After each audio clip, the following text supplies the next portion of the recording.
Wow, gambaran emosional. Kesedihan Yesus melihat dua versi dirinya. Bayangkan Yesus berdiri di antara dua dunia. Satu dunia menyebutnya Tuhan, dunia lain menyebutnya Nabi. Ia berdiri di tengah-tengah, melihat dua bayangan dirinya terbelah, seakan-akan namanya dipotong menjadi dua bagian yang tidak lagi saling menyapa. Dan disinilah kesedihanku itu tumbuh.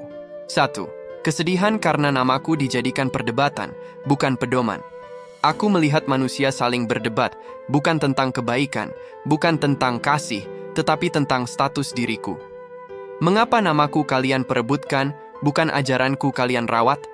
Setiap kali satu kelompok meninggikan diriku sebagai Tuhan, dan kelompok lain menurunkan menjadi hanya manusia, aku sedih dengan keadaan semua ini. 2. Kesedihan melihat diriku jadi dua wajah yang bertentangan. Coba kalian pikir. Di satu sisi, aku kalian bilang Sang Ilahi, Anak Tuhan, bagian dari Trinitas.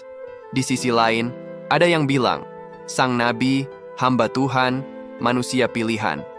Aku melihat dua versi diriku dipaksa saling menghapus, padahal dua-duanya lahir dari kerinduan manusia kepada Tuhan, yang Esa. Ingat kalian salah pilih Tuhan akan ke neraka, tetapi karena mengapa perbedaan ini membuat kalian menjauh dari kebenaran.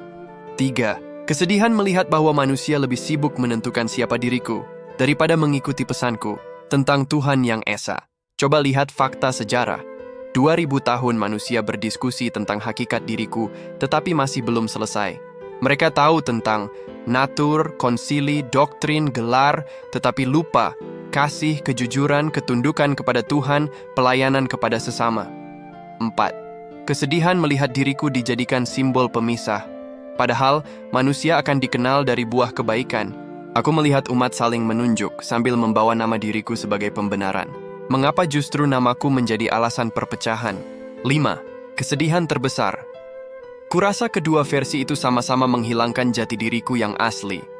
Aku ini, manusia sederhana, yang hidup di tanah gersang, yang berjalan bertelanjang kaki, yang berbicara dengan gembala, nelayan, dan orang miskin, tapi pesanku tenggelam oleh ribuan suara yang saling meneriakkan versi masing-masing.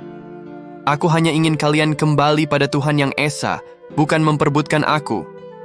Kini aku berdiri di tengah dua gambaran kalian, dua nama, dua pemahaman, dua pandangan. Aku bersedih bukan karena perbedaan ini, tetapi karena kalian melupakan Tuhan yang sebenarnya. Subscribe and share. Semoga kita terlindung dari keraguan ini, amin.